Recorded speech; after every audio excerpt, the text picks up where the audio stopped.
Hello everyone, welcome back to channel. और इसमें हम लोग दक्षिण बिहार की नदियों को शुरू कर। और दक्षिण बिहार में ये पहली नदी है जिसका नाम है कर्मनाशा नदी। कर्म को नाश करने वाली नदी को ही कर्मनाशा नदी ऐसा पौराणिक कथाओं में कहा गया है। तो बात करें तो इसकी उत्पत्ति जो है, उद्गम जो है, वह सरोदागा कैमूर जिला बिहार में ही है। अर्थात ये बिहार में ही इसकी उत्पत्ति होती है। तो यहाँ मैप में आप देख सकते हैं कि यहाँ पर जो है वह कैमूर जिला है। ठीक है। और यहीं पर इसकी उत्पत्ति होती है। सारोदागा एक गांव है और वहीं पर कैमूर जिला में इस नदी की जो है सो उत्पत्ति होती है। और यहाँ से यह बहते हुई यहाँ बक्सर में चौसा के पास चौसा स्थान है जहाँ पर गंगा जो है बिहार में प्रवेश करती है। उसी चौसा में आकर ये कर्मनाशा नदी जो है बक्सर में मिल जाती है। बात करें तो ये जो नदी है कर्मनाशा नदी, ये कर्मनाशा नदी गंगा नदी की ही उपनदी है। गंगा नदी की उपनदी है, अर्थात इसी का ये पार्ट है कर्मनाशा नदी। और ये जो कर्मनाशा नदी है इसके बाएं तरफ उत्तर प्रदेश के जो जिले हैं, बाएं का मतलब हो गया इधर, इसके जो ये पश्चिमी जो पार्ट है यूपी का, यहाँ पर कौन कौन से जिले हैं उत्तर प्रदेश के? तो उत्तर प्रदेश का आपको सोनभद्र जिला है, चंदौली है, वाराणसी है और गाजीपुर है। यही वो गाजीपुर है जहाँ से दिनेश लाल यादव निरहुआ का घर है। और इधर जो है ये कर्मनाशा नदी के इस साइड में तो कैमूर और बक्सर जिले हैं। तो अगर ये प्रश्न आता है कि कर्मनाशा नदी की उत्पत्ति कहाँ है, तो सारोदागा बिहार के कैमूर जिला में। ठीक है। और ये किन जिलों से होकर बहती है? तो मात्र बिहार के ये दो जिलों से ही बहती है। उसमें कौन है? कैमूर जिला और दूसरा जो है बक्सर जिला। और गंगा में कहाँ मिलती है यह? तो गंगा में बक्सर का एक चौसा स्थान है जहाँ पर, यही वो चौसा है जहाँ पर गंगा भी बिहार में प्रवेश करती है, तो वहीं पे ये मिल जाती है। ठीक है। अगर बात करें कर्मनाशा नदी की, तो इस कर्मनाशा नदी पर दो आपको जलप्रपात है। इन जलप्रपातों का नाम क्या है? जलप्रपात, दो जलप्रपात है। एक का नाम है राजदरी और दूसरे का नाम है देवदरी। तो जब भी ये प्रश्न आए कि राजदरी और देवदरी जलप्रपात किस नदी पर है, तो कर्मनाशा नदी पर है। ठीक है।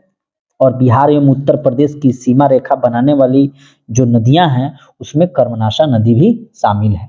ठीक है। और इसकी कुल लंबाई 192 किलोमीटर है। यहाँ तक क्लियर हो गया। अब कर्मनाशा नदी को आखिर क्यों कहा जाता है कि यह कर्म की नाश करने वाली नदी है, इस पर भी कुछ चर्चा कर लें। तो कर्मनाशा नदी के बारे में जो पौराणिक कथाएं हैं कि कर्म की नाश करने वाली है, तो राजा हरिश्चंद्र का नाम आपने सुना होगा। राजा हरिश्चंद्र, तो इनके पिता का नाम था सत्यव्रत। और सत्यव्रत ने जो है अपने गुरु वशिष्ठ से कहा कि वे जो हैं मरने से पहले यानी कि जिंदा रहते हुए स्वर्ग में जाना चाहते हैं। ठीक है। लेकिन गुरु वशिष्ठ ने बिल्कुल मना कर दिया। तो ये जो सत्यव्रत थे, ये गुरु वशिष्ठ से नाराज हो गए और गुरु विश्वामित्र के पास गए और उनसे ये बात उन्होंने बताई कि हमको जो है जिंदा रूप में ही यानी कि सशरीर जो है स्वर्ग में जाना है। ठीक है। और उन्होंने ये भी बताया कि गुरु वशिष्ठ ने मना कर दिया।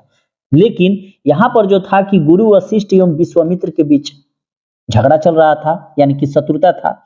तो इस शत्रुता के कारण विश्वामित्र ने सत्यव्रत को स्वर्ग में भेजने के लिए तैयार हो गए। और जब उन्होंने स्वर्ग में भेजा तो ये देखकर जो स्वर्ग के देवता थे इंद्र, वे काफी नाराज हो गए। और उन्होंने, चूंकि ये मान लीजिए कि सत्यव्रत हैं और ये सीधा स्वर्ग में जा रहे हैं, धरती से, अर्थ से, ठीक है, स्वर्ग में सीधा जा रहे हैं, तो ये देखकर ये क्या कि ये राजा जो स्वर्ग के देवता जो इंद्र हैं, इनको यहाँ से कर दिए उल्टा। ठीक है, कि आप जो है उल्टा जाइए वापस, आपको स्वर्ग में एंट्री नहीं मिलेगी सशरीर। तो ये जब आ रहे थे तो लेकिन विश्वामित्र ने क्या किया कि अपने तपोबल से जो है इनको बीच रास्ते में ही वहीं पर उल्टा रोक दिया कि नहीं, हम धरती पर भी नहीं आने देंगे, हम आपको स्वर्ग भेजेंगे।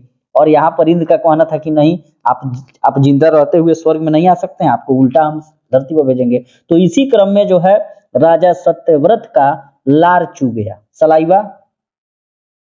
सलाइवा चू गया, लार। और इसी लार से ये जो है नदी, जिसका नाम है कर्मनाशा, और यही वो नदी है जो उस लार से बनी है। बात करें तो इसके किनारे जो लोग रहते हैं वे इसके पानी से यहाँ तक कि मुंह हाथ धोना और खाना भी बनाने से प्रवेश करते हैं। आपने चंद्रकांता सीरियल को देखा होगा जिसके लेखक देवकी नंदन खत्री हैं और उस चंद्रकांता में एक किला था जिसका नाम था नौगढ़ का किला। नौगढ़ और विजयगढ़, नौगढ़ का किला और विजयगढ़ के किला, इन दोनों में लड़ाइयाँ थी। तो ये जो नौगढ़ का किला है वह कर्मनाशा नदी के किनारे ही स्थित है। तो इस प्रकार ये कर्मनाशा नदी हम लोग का कंप्लीट हुआ। एक बार रिकैप कर ले कि इस नदी की उत्पत्ति कैमूर जिला जो है बिहार से होती है। इसकी कुल लंबाई 192 किलोमीटर है। यह गंगा नदी की ही उपनदी है और ये बिहार के 2 जिलों में बहती है। एक तो कैमूर से उत्पत्ति होती है, दूसरा बक्सर में आती है और बक्सर के चौसे में ही गंगा नदी प्रवेश करती है और यहीं पर ये कर्मनाशा नदी इससे मिल जाती है। ठीक है, बिहार एवं उत्तर प्रदेश की ये सीमा रेखा बनाती है यह नदी और ये काफी शापित नदी मानी जाती है कर्मनाशा नदी। तो यहाँ से जो है ये भी प्रश्न आ सकता है कि गंगा में बिहार में जो है जब गंगा प्रवेश करती है तो पहली वो नदी कौन सी है जो गंगा में दाईं तरफ से मिलती है, तो ये हो जाएगा कर्मनाशा नदी। ठीक है, इसके बाद हम लोग सोन नदी को पढ़ेंगे। ठीक है, और ऐसे ही करके हम लोग आज इसको कंप्लीट करने का प्रयास करेंगे। अगर चैनल पे नए हैं तो सब्सक्राइब करना ना भूलें। ठीक है, मिलते हैं एक नए वीडियो में, तब तक के लिए थैंक यू।